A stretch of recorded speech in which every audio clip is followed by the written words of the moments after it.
The hit records don't come in a row. So you've got to build that sweat equity.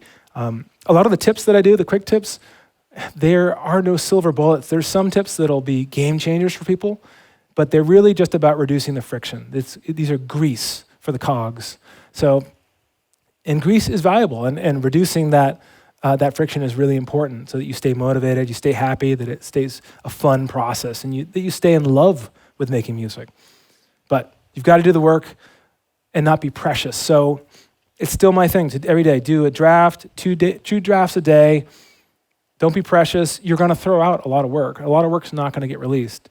Even in pop music, maybe a tenth of all the written work comes out. So there's going to be a lot of stuff ends up in the trash can or in a Dropbox folder offline somewhere on a server somewhere else. As you're looking around at other artists' careers, it's really important to know that there is no singular path to success. If you look at the Chainsmokers, that path worked for them. A lot of guys tried to copy that, didn't work. It had to do with a lot of different things going perfectly right at the right time, a certain climate that the music industry is in, that people were craving a certain sound. So it will be very difficult to go and copy a path of someone's career. It doesn't really work like that. You can copy a sound, but a career path is very complex, and you need to realize your path and your process. So it's going to be different. And all these tips that I create with the quick tips, they serve people in different ways. Who knows what? I think of them all like little keys, and it's not really clear which door they will unlock for people, but there's this pile of keys, this pile of tips.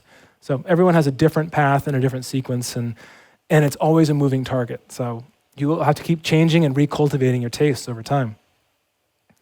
So yeah, like I mentioned earlier, the quick tips are online. You can see the deep dive. The blog posts are at mpquicktips.com.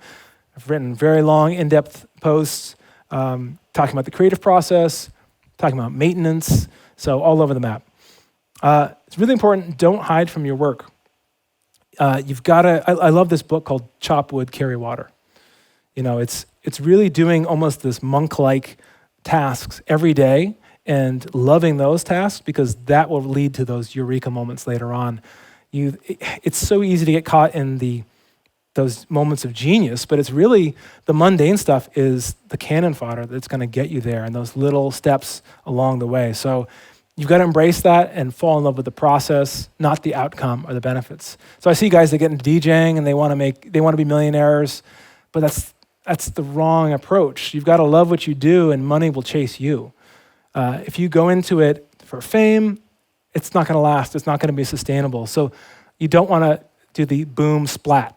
And I see there's a lot of guys that go up and they can't sustain it. So you want the slow burn in most cases. Some people want the roller coaster ride that ends quickly, but I don't know many people who would want that.